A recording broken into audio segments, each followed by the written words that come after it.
আমরা কোন নবীর উম্মত? মুহাম্মদ সাল্লাল্লাহু আলাইহি সাল্লাম। মাশাআল্লাহ, এটা শেখা দরকার ভাই। কারণ আল্লাহ রাসূল বলেছেন কবরে তিনটা প্রশ্ন হবে, তার মধ্যে একটা হবে মান নাবিয়ুকা, তোমার নাবির নাম কি, তোমার রাসূলের নাম কি। আর এইরকম যদি চুপচাপ হয়ে এখানে থাকেন আর উত্তর না যদি ফেরেশতারা শুনতে পায়, তাহলে কিন্তু ওখানে অবস্থা খুব খারাপ হবে। বুঝতে পারলেন তো? তা আমরা শেষ নবী মুহাম্মদ, বলেন মুহাম্মদ মুহাম্মদ মুহাম্মদ মুহাম্মদ সাল্লাল্লাহু আলাইহি সাল্লামের উম্মত। একটা প্রশ্ন শিখে নিলেন। এই চেংড়া পিলা যারা আছে, যুবক ভাই, শিখেলেন। যেদিন আপনাকে দেখতে যাবে, হইতে পারে আপনাকে জিজ্ঞাসা করতে পারে যে আরে ভাই, আমরা কোন নবীর উম্মত, বা আমাদের শেষ নবীর নাম কি বলেন তো। হইতে পারে আপনাকে প্রশ্ন করতে পারে। তো এই জিনিসটা শেখা দরকার। কার যাও, তা আমরা হলাম শেষ নবীর উম্মত। আল্লাহ তাবারাক ওয়া তাআলা নবীর ব্যাপারে বলছেন, হে নবী, আপনি দুনিয়ার মানুষকে বলে দেন, যদি তোমরা আল্লাহ তাবারাক ওয়া তাআলার নিকট হতে চাও, আল্লাহ তাবারাক ওয়া তাআলার প্রিয় ভালোবাসা বান্দা হতে চাও, তো আল্লাহ শিখিয়ে দিচ্ছেন নবীজি, আপনি আপনার উম্মতকে বলে দেন ফাত্তাবিউনি, তোমরা আমার অনুসরণ করে চলো, আমার ইত্তেবা করো। ইউহিব্বুকুমুল্লাহ, তবে আল্লাহ তোমাদেরকে ভালোবাসবেন। ওয়া ইয়াগফির লাকুম যুনুবাকুম, এবং আল্লাহ তোমাদের গুনাহকে মাফ করবেন। সোজা কথা, ঝামেলা লাগাতে যাব না। সোজা কথা, আল্লাহ বলছেন। কে বলছেন? জোরে বলেন, কে বলছেন? আল্লাহ বলছেন, হে নবী, আপনি বলে দেন আপনার উম্মতকে, মানে আমাদেরকে, কিয়ামত পর্যন্ত যত লোক আসবেন, যে যদি তোমরা জান্নাত পেতে চাও, আল্লাহ তাবারাক ওয়া তাআলার সাথে দোস্তি করতে চাও, আল্লাহর সাথে বন্ধুতালি করতে চাও, তো নবী আপনি বলে দেন ফাত্তাবিউনি, তোমরা আমার ইত্তেবা করো। তাহলে আল্লাহ বলছেন, এই উম্মত, তোমাদের জন্য বান্দারে দুটো অফার আছে। কি অফার? আল্লাহ বলছেন যদি আমার নবীর ইত্তেবা করো, তাহলে আমি আল্লাহ তোমাদেরকে ভালোবাসবো। আর 2 নম্বর, ওয়াগফির লাকুম যুনুবাকুম, আমি আল্লাহ তোমাদের গুনাহকে মাফ করে দেব।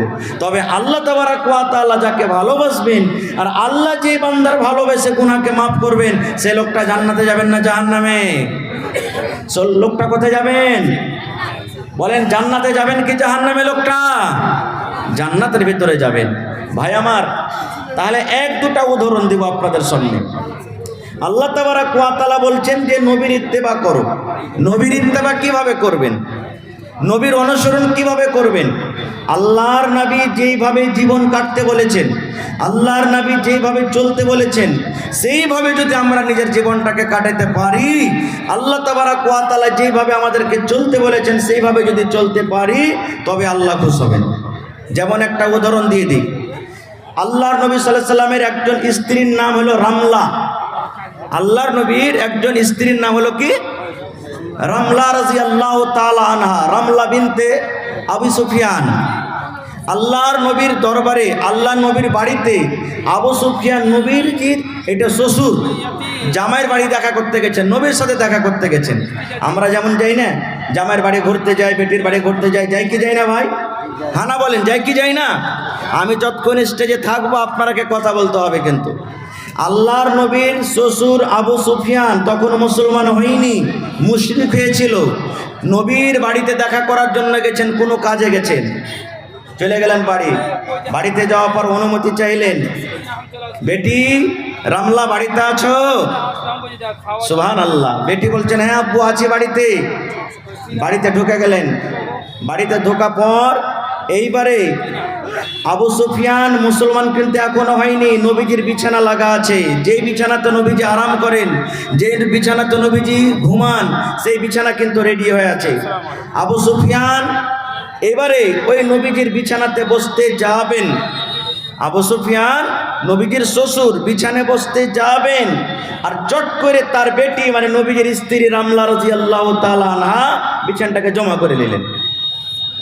আপনি যদি আপনার বেটির বাড়ি বেড়াতে যান, আর আপনি যে বিছানাতে বসবেন, যে কুরসিতে চেয়ারে বসবেন, যদি আপনার বেটি চেয়ারে বসতে যাবেন আর আপনার জন্য কুরসিটা টেনে লাই বিছানাটাকে জমা করে দেয়, আপনার মনটা খারাপ হবে না হবে না?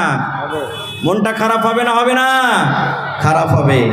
যখন বিছানাটা জমা করে নিলেন, এইবারে আবু সুফিয়ান নিজের বেটিকে বলছেন, বেটি ব্যাপারটা কি? আমি কি এই বিছানাতে বসার যোগ্য নয়? আমি কি বিছানাটাতে বসার হক রাখি না? আমাকে তুমি এত বড় অপমান করলো। আরে আমি তো তোমার আব্বু, আর তুমি আমার মেয়ে, কলেজের টুকরা, তোমাকে কত সুন্দর করে লালন পালন করেছি। আর তুমি আমাকে এই বিছানাতে বসতে দিলে না মানে? এ মায়েরা, খালারা, ভাইরা শুনেন, এইবারে রামলা কি বলছেন জানেন? আব্বু গো, আপনি হলেন আমার আব্বা জান, আপনি আমাকে আদর দিয়েছেন, আমাকে প্যার দিয়েছেন, আমাকে মহব্বত দিয়েছেন, আমাকে ভালোবাসা দিয়েছেন। আপনার কোলে চড়ে আমি মানুষ হয়েছি, মায়ের দুধ পান করে আমি মানুষ হয়েছি। কিন্তু আব্বা গো, এখন আপনি মুসলমান হননি, এখন আপনি মুশরিক হয়ে আছেন। আর আপনি যে বিছানাতে বসতে যান সেটা কোনো যেন তেন লোক নয়, সেটা কোনো ছোট মানুষ নয়, সেটা হলেন আল্লাহ রাব্বুল আলামিনের শেষ নবী, শেষ পয়গম্বর নবী মুহাম্মদ সাল্লাল্লাহু আলাইহি সাল্লাম। আব্বা, আপনি কালেমা পড়েননি, আপনি এখনো মুশরিক হয়ে আছেন, তাই বলে আপনার জন্য আমি বিছানাটাকে আমি জমা করে নিলাম। এই বিছানাতে আপনি বসার হক রাখেন না, এই বিছানাতে বসতে গেলে আপনাকে কালেমা পড়ে মুসলমান হইতে হবে। সহিহ হাদিস। ভাই আমার, এই জায়গাতে আমি হাদিসটা কেন বয়ান করলাম? যে আল্লাহ তাবারক ওয়া তাআলার স্ত্রী সুবহানাল্লাহ উম্মাহাতুল মুমিনিন রামলা রাদিয়াল্লাহু তাআলা আনহা নবীকে কত ভালোবাসতেন, আর ওর বাপ মুশরিক বলে কত হাকারত করতেন যে তার জন্য বিছানাটাকে না বিছিয়ে জমা করে নিলেন। এই তো মহব্বত, ভালোবাসা। আর একটু আগে চলেন, সাহাবাই কেরাম আল্লাহ তাবারক ওয়া তাআলার অনুসরণ করে চলেছেন, কিন্তু কোন সাহাবী যদি নবী সাল্লাল্লাহু আলাইহি সাল্লাম থেকে একটুখানি বাড়িয়ে বেশি করে দিয়েছেন, তাহলে আল্লাহ রাসূল সাল্লাল্লাহু আলাইহি সাল্লাম তার ব্যাপারে কি বলেছেন? এক দুটো হাদিসের কথা শুনেন। বুখারী শরীফের হাদিস। আল্লাহর নবীর দরবারে তিনজন সাহাবী এলেন নবীর ইবাদত সম্পর্কে জিজ্ঞাসা করার জন্য, যে নবীজি কখন কোন টাইমে কিভাবে ইবাদত করেন। যে টাইমে তিনজন নবীর বাড়িতে ঢুকছেন ওই টাইমে নবীজি কিন্তু বাড়িতে নেই, হয়তো তাবলীগের কামে বা আরও কোনো দুনিয়াদারি কাজে বাড়ি থেকে বাইরে আছেন। মা আয়েশা রাদিয়াল্লাহু তাআলা আনহা আল্লাহ নবীর স্ত্রী বাড়িতে আছেন।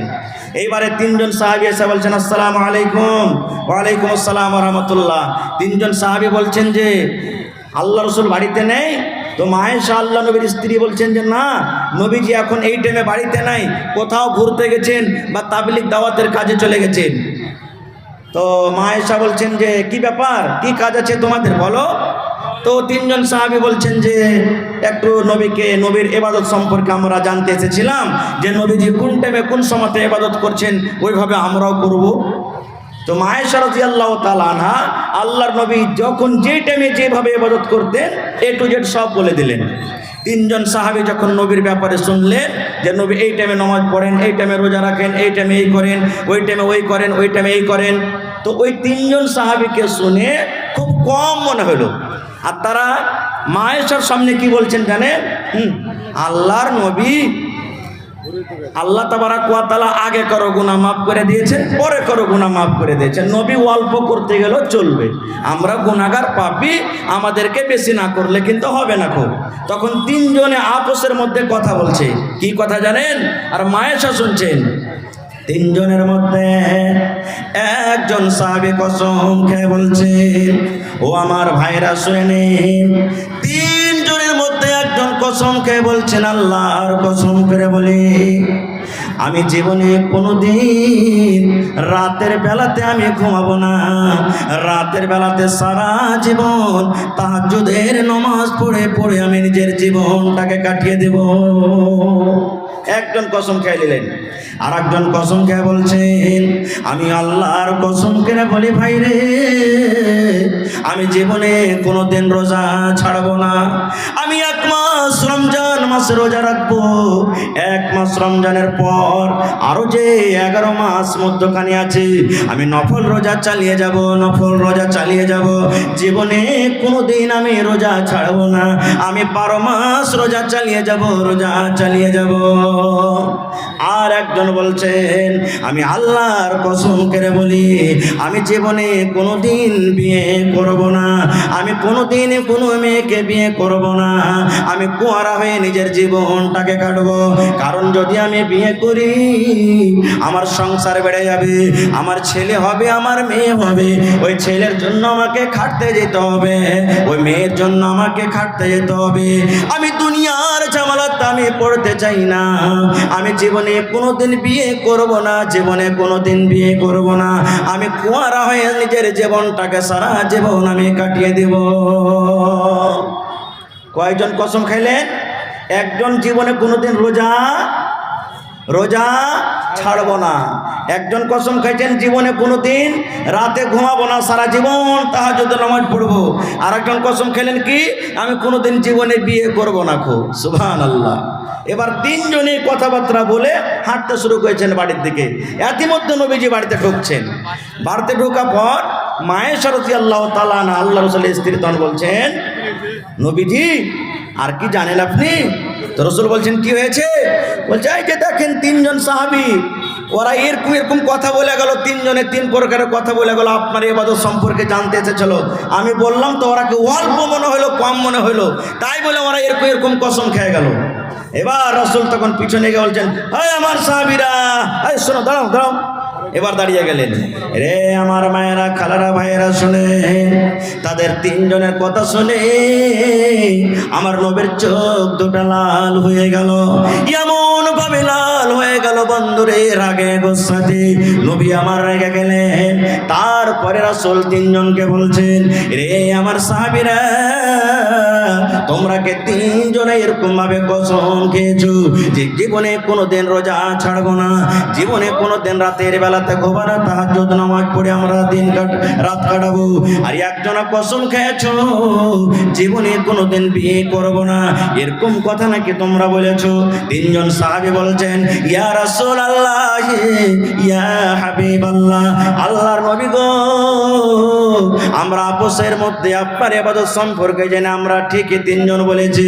দয়ার রাসূল বললেন, সাহাবীরে, আমি আল্লাহর নবী, আমি আল্লাহর রাসূল, আল্লাহকে যতক্ষণে দেখে আমি ভয় করি বাবারে, আল্লাহকে দেখে যতক্ষণে ডর হয়, তোমরা অতক্ষণে ডরাও না, তোমরা অতক্ষণে ভয় করতে পারো না। আমি নবী তোমাদেরকে বলি, আমি আল্লাহর রাসূল, আমি আল্লাহর হাবিব, তোমরা বলছো আমি বিয়ে করব না, বিয়ে করব না। ওরে আমার সাহাবী, তোমরা শুনে নাও, আমি নবী, আমার 11টা স্ত্রী বাড়িতে রে, একের পরে এক 11 জন আমার স্ত্রী বাড়িতে আছেন। আমি নবী, আমি কখনো রাতের বেলাতে তাহাজ্জুদের নামাজ আমি পড়ি, আর কখনো কখনো আমি রাতের বেলাতে আমি বিবির কাছে যাই, আমি বিবির হকটা আদায় করে, বিবির সাথে আমি মজাক করে, বিবির সাথে আমি গল্প করে, বিবির সাথে আমি আনন্দিত করি। রে আমার সাহাবে শুনে নাও, আমি আল্লাহর নবী, আমি কখনো কখনো মাঝে মাঝে আমি নফল রোজা রাখি, আর কখনো কখনো আমি রোজারে ছেড়ে দিই। আল্লাহ রাসূল বললেন, সাহাবীরে, যদি তোমরা আমার উম্মত হও আর আমার কথা মতো, আমার তারিখা মতো জীবনটা না কাটো, রাসূল 1400 বছর আগে এলান করে দিলেন, সাহাবীরে, ফামান রাগিবা আন সুন্নতি ফালাইসা মিন্নি, আমি নবী যতটুক করতে বলেছি, আমি নবী যা করতে বলেছি ততটুক যদি তোমরা করো তাহলে আমার উম্মত হয়ে থাকবে, আর আমার কথা থেকে তোমরা যদি বাড়াবাড়ি করো তাহলে শুনে নাও, ফালাইসা মিন্নি, তোমরা আমার উম্মত থেকে বাদ হয়ে যাবে, তোমরা কখনো আমার উম্মত হইতে পারো না। নারে তাকবীর। তাহলে এই হাদিস থেকে বুঝলাম কি, যে আল্লাহ রাসূল সাল্লাল্লাহু আলাইহি ওয়াসাল্লাম যেইভাবে যতটুকু করতে বলেছেন অতটুকুই আমাকে করতে হবে, ওর থেকে বেশি করলে আমরা পাপী গুনাহগার হয়ে যাব। 1 নম্বর হাদিস হয়ে গেল। ভাই আমার, অনেক হাদিস আছে, টাইম একবারে খুব চট করে পেট বাড়াইছে, বাস আর 1-2টা হাদিস বলবো আপনাদের সামনে। যে আল্লাহ রাসূল সাল্লাল্লাহু আলাইহি ওয়াসাল্লামের কথা শুনে সাহাবাই কেরাম, নর হোক কিংবা মহিলা হোক, কিভাবে কথা শুনেছেন তারা শুনেন। বুখারী শরীফের হাদিস। আপনাদের এলাকাতে মা খালারা ঈদ বকরিদের নামাজ আপনাদের সাথে ঈদগাহের ময়দানে পড়েন না মসজিদে? জোরে বলেন, মসজিদে পড়েন না ঈদগাহের ময়দানে? জি, ব্যবস্থা করতে হবে ভাই, ঈদগাহে পড়িতে যেতে হবে। বুখারী মুসলিমের হাদিস, আল্লাহ নবী সাল্লাল্লাহু আলাইহি ওয়াসাল্লাম ঈদ কিংবা বকরিদের নামাজ পড়ার জন্য ঈদগাহের মাঠে গেছেন। এবার নবীজি নামাজের পর খুতবা চালু করলেন। আজকে মেঘ বাজছে, কত দূর আওয়াজ যায়, কিন্তু রাসূলের যুগে মেঘ ছিল না, নবীজি মুখে খুতবা শুরু করলেন, পিছন দিকে মহিলার দল, পিছন দিকে মহিলাদের কাতার, ওদের কাছে নবীজির আওয়াজ পৌঁছে না। এই মায়েরা খালারা হাদিসটা ভালো করে শোনেন। এইবারে নবীজি কাতার চিরে চিরে চিরে বেলালকে বলছেন, বেলাল চলো ওই মহিলাদেরকে কিছু শোনাইতে হবে। এবার কাতার চিরে চিরে নবীজি চলে গেলেন। যাওয়ার পর মা খালাদেরকে ওই ঈদগাহের ময়দানে স্পেশাল ওয়াজ শুরু করে দিলেন। কি? ইয়া মাশারান নিসাই তাসাদ্দাকনা ফাইন্নী উরিতুকুন্না আকসারা খালিন্নার। আল্লাহর নবী ওয়াজ শুরু করে দিলেন, ও মহিলার দলেরা, তোমরা দান করো, তোমরা সাদকা করো, তোমরা খায়রাত করো। নবীজি এলান করে দিলেন, কেননা আমি নবীজি যেই দিন আমি মিরাজে গিয়েছিলাম, আল্লাহ রাব্বুল আলামিন আমাকে বললেন, নবীজি আমি আল্লাহ কেমন করে জান্নাত তৈরি করেছি, জান জান একটু আমার জান্নাত দেখেছি। নবীজি বললেন, সুবহানাল্লাহ, আমি জান্নাত ঘুরে ঘুরে ঘুরে ঘুরে দেখলাম। তারপর আল্লাহ তাবারক ওয়া তাআলা বললেন, নবীজি আপনার উম্মতের জন্য, আপনার পাপে গুনাহগার উম্মতের জন্য আমি জাহান্নাম কেমন করে তৈরি করেছি, জান একটু জাহান্নাম দেখলেন। এ আমার মায়েরা খালারা শুনে নেন, দয়ার নবী বলেন, আমি জাহান্নাম দেখতে গেলাম, জাহান্নামে যেমন নজর করলাম, ওরে সুবহানাল্লাহ, জাহান্নামের মধ্যে দেখলাম শুধু মহিলা আর মহিলা, নারী আর নারী জাহান্নামে পড়ে পড়ে কাঁদছে আর কত চিৎকার করছে, আল্লাহ বাঁচাও, আল্লাহ বাঁচাও, মা মরে গেলাম, মা মরে গেলাম। আল্লাহ এরকম কষ্ট আর সহ্য হয় না। মহিলাদেরকে নবীজি বললেন, মহিলারে আমি তোমাদেরকে জাহান্নামের আগুনে বেছে বেছে করে দেখলাম।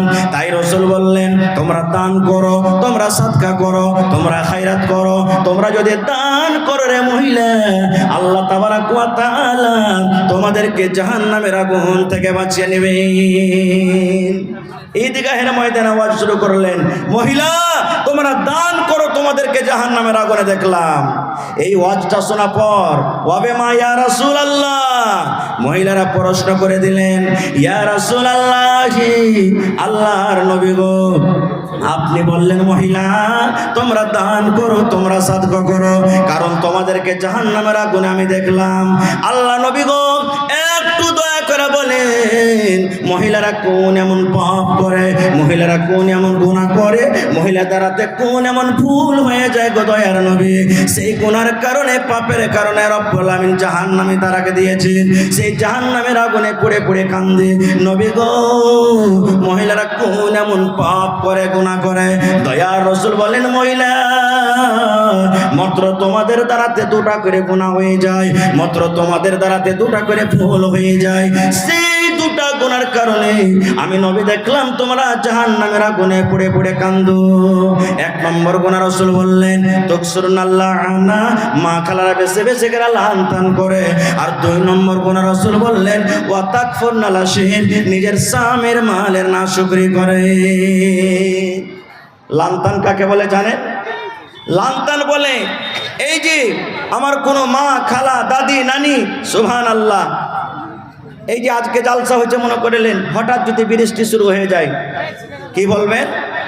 লিপাটি লাগা ম্যাক, এতদিন ম্যাক ঘন্টা হলো না, আর আজকে এত সুদ কামে নেকির কামে বসতে গিয়ে ম্যাক দিলে আর দিয়ে সব কাদা করে দিলে। এটা হলো কি? লানতান। আমার কোনো মা, খালা, দাদি, নানি হয়তো খেতে বেঁচেছে আর চেরাক ডলছে, বাতাস এলো, চেরাকটাকে নেমিয়ে দিলে, বাতাসকে গাল দিয়ে দিলে, লিপাটি লাগা বাতাস, এই সময়খানে কি তুই বইতে পেয়েছিল, আসতে পেরেছিলি, চেরাকটা নেমে গেল রে। সুবহানাল্লাহ, আল্লাহ রাসূল বলেছেন, উম্মত রে লা তাসাব্বুদ্দাহার, খবরদার তোমরা জামানাকে গালি দিও না। আল্লাহ বলেন, আনা দাহরুন, আমি হলাম জামানা। আল্লাহ বলেন, বান্দারে আমার বিনা অর্ডারে, বিনা আদেশে গাছের একটা পাতা পর্যন্ত হিলে না। তাই আল্লাহ বলেন, বান্দা তোমরা যদি মেঘকে গালি দাও, আমাকে গালি দাও হলো, তোমরা যদি রোদকে গালি দাও, আমাকে গালি দাও হলো, তোমরা যদি বাতাসকে গালি দাও, আমাকে গালি দাও হলো, তোমরা যদি গরম ঠান্ডাকে গালি দাও, আমাকে গালি দাও হলো। আল্লাহ বলেন, খবরদার খবরদার তোমরা জামানাকে গালি দিও না। এক নম্বর গুনাহ হইল। দুই নম্বর গুনাহ কি করে? ওয়া তাকফুরনাল আশীর, নিজের স্বামীর মালের নাশুকরি করে। স্বামীর মালের নাশুকরি কি জানেন? আজ জালসা শুনে বাড়ি যাবেন মনে করেন, আর আপনার স্ত্রী যদি আপনাকে বলে যে আব্দুল্লাহর মা জালসা শুনে যখন বাড়িতে আসবে তখন 1 কেজি জিলাপি গালা নিয়ে আসিও। এবার আপনার হয়তো পকেটে টাকা নেই বা আপনি ভুলে গেছেন, আপনি জিলাপি নিয়ে যাননি বাড়িতে যাওয়ার পর যখন আপনার স্ত্রী দেখবে যে বেগে জিলাপি টিলাপি নাই, তখন ও মুখখানটা কিন্তু ভারী করে থাকবে। আর কি বলবে মনে মনে জানেন? মিনসে মুখ পড়া হুলমানকে কোনো কথা বলে আমার জীবনে সুখ শান্তি হয়নি। 1 কিলো জিলাপি আনতে বলেছে, তাই মুখ পড়া আনতে পারেনি। এই দেখেন, এই যে নাশকরি করে দিলে রে আমার মায়েরা খালারা, সুবহানাল্লাহ। আল্লাহ রাসূলের ওয়াজ শুনে ওই ময়দানে ওরে সুবহানাল্লাহ নবী বললেন দান করো। দান করতে গেলে আল্লাহ তোমাদেরকে জাহান্নামের আগুন থেকে বাঁচিয়ে নেবেন। হযরত বেলাল বলেন আমি তলিয়া বিছিয়ে দিলাম, আমি গামছা বিছিয়ে দিলাম। এবার মহিলারা উঠে কে গলা থেকে হার খুলে দিয়ে দিলেন, কে নাক থেকে নাকমণি খুলে দিয়ে দিলেন, কে কান থেকে কানের বালি দিয়ে দিলেন, কে হাত থেকে বাজু খুলে দিয়ে দিলেন, কে পা থেকে পায়েল খুলে দিয়ে দিলেন। সুবহানাল্লাহ। যার কাছে টাকা ছিল টাকা দিলেন, যার কাছে টাকা ছিল না গয়না ঘাটে ছিল খুলে সব আল্লাহর নবীর সামনে দান করে দিলেন। আল্লাহুস সামাদ। এই দেখেন ওয়াজ করতে একজন আমার খালা কোন আল্লাহর বান্দি হাতের চান্দির বালা আর গলার এখানটা হার দিয়ে পাঠিয়ে দিয়েছেন। সুবহানাল্লাহ। আমি আর একটা হাদিস আপনাদের সামনে বলি। এই পৃথিবীতে জমিনের ওপরে সব থেকে আল্লাহ তাবারক ওয়া তাআলার নিকটে কোন ঘরটা বেশি ভালো বলেন তো? আল্লাহ তাবারক ওয়া তাআলার নিকটে সব থেকে কোন ঘরটা বেশি ভালো? আরো জোরে বলেন, কোন ঘরটাকে আল্লাহ পছন্দ করেন? আহা, এবার বলবেন হাজি মাওলানা 1 মিনিট, মসজিদ যদি বানাই তো কি পাবো? আমার কথা নাই রে বন্ধু। আল্লাহ রাসূল বলেছেন মামবানা লিল্লাহি মসজিদান বানাল্লাহু লাহু বাইতান ফিল জান্নাহ। আল্লাহ রাসূল বলেছেন উম্মত রে, তোমরা যদি আল্লাহ তাবারক ওয়া তাআলার ইবাদতখানা বানাও, আল্লাহর জন্য যদি একটা ঘর বানিয়ে দাও, যে ঘরে তোমরা ইবাদত করবে, যে ঘরে আল্লাহর ইবাদত হবে, যে ঘরে আল্লাহর পূজা হবে, আল্লাহ তাবারক ওয়া তাআলা তোমার জন্য জান্নাতের ভিতরে একখান ঘর বানিয়ে দেবেন। দুনিয়াতে মসজিদ বানাবেন, আপনার জন্য আল্লাহ তাবারক ওয়া তাআলা জান্নাতে ঘর বানাবেন। আর একটা হাদিস এসেছে, আমার মাওলানারা বসে আছেন, জিজ্ঞাসা করবেন। আল্লাহ রাসূল বলেছেন পাখি যা আছে, পাখির বাসার সমান যদি তুমি ঘর তৈরি করো, আল্লাহ তার বিনিময়ে জান্নাতে একখান ঘর বানাবেন। এবার আপনি বলেন পাখির বাসা তো আপনারা দেখেছেন না দেখেননি? পাখির বাসা দেখেছেন না দেখেননি? রসুল বলছেন পাখির বাসার সমান যদি তুমি ঘর বানাও তা আল্লাহ তোমার জন্য জান্নাতে ঘর বানাবে। এবার আমরা আপনাকে বলি যে হাজি ভাই, একটা পাখির বাসা ধরেন মোটামুটি 1/2 হাত বড় হবে নাকি? এবার 1/2 হাত জায়গাতে কি কোনো লোক দাঁড় করে নামাজ পড়তে পারবে? 1/2 হাত জায়গাতে ছাদ হবে, বৃষ্টি হলে পানি বাঁচবে? হ্যাঁ না বলেন, বাঁচবে না। তাহলে কেমন কথা হলো? আল্লাহ রাসূল সাল্লাল্লাহু আলাইহি সাল্লাম, সাহাবায়ে কেরাম, মুহাদ্দিসিনে কেরাম এর যেটা মানে তাফসীর করেছেন সেটা হলো কি, যে ধরেন আজকে আপনার হাতিয়া দিয়ারাতে মসজিদ তৈরি হবে, 50 লাখ খরচ হবে মোটামুটি। এবার আপনি 1 লাখ টাকা দান করলেন, এবার 50 লাখ টাকাতে আপনি ওই জায়গাটাকে ভাগ করেন। ভাগ করতে দেখলেন আপনার 1 লাখ টাকাতে সিমেন্ট কিনা হলো, গিট্টি কিনা হলো, বালু কিনা হলো। এবার যদি এক জায়গাতে যদি ওইটাকে তৈরি করা হয় তো মোটামুটি 1 হাত কিংবা 1/2 হাত আপনি জায়গা ভাগে পেলেন। আল্লাহ রাসূল বলেছেন এর মানে হলো উম্মত রে, 50 লাখ টাকা মসজিদে খরচ হবে। ওই 50 লক্ষ টাকার মধ্যে তুমি 1 লাখ দান করেছো, কেউ 10,000 দিয়েছে, কেউ 5,000 দিয়েছে, কেউ 2 লক্ষ টাকা দিয়েছে, কেউ 1,000 টাকা দিয়েছে। রাসূল বলেছেন সবাই মসজিদে সহযোগিতা করেছেন, সব মিলে ঝুলে মসজিদে দান করেছেন। আল্লাহ রাসূল বলেছেন প্রত্যেক মানুষের জন্য, প্রত্যেক দানের জন্য আল্লাহ রাব্বুল আমিন জান্নাতের ভেতরে ঘর বানিয়ে দেবেন। সুবহানাল্লাহ। ভাই আমার, তবে দেখি আজকে জালসাতে আপনি 1 টাকা দিবেন তো আমি 1 টাকা নিব, তবে আজকে জালসাতে 10 টাকা দিবেন তো 10 টাকা নিব। কিন্তু তার আগে আমি একটা কথা বলতে চাই, কোন আল্লাহর বান্দা আজকে এই হাতিনা গ্রামে আছে যে 5 লাখ টাকা দিতে পারবেন একটা লোক? আমি হাতিনা গ্রামের নাম শুনেছি, অনেক নাম শুনেছি যারা দানি বেশি। আর আজ থেকে 2 বছর আগে আমি কবরস্থানে জালসা করতে এসেছিলাম হরিশপুর গ্রামে।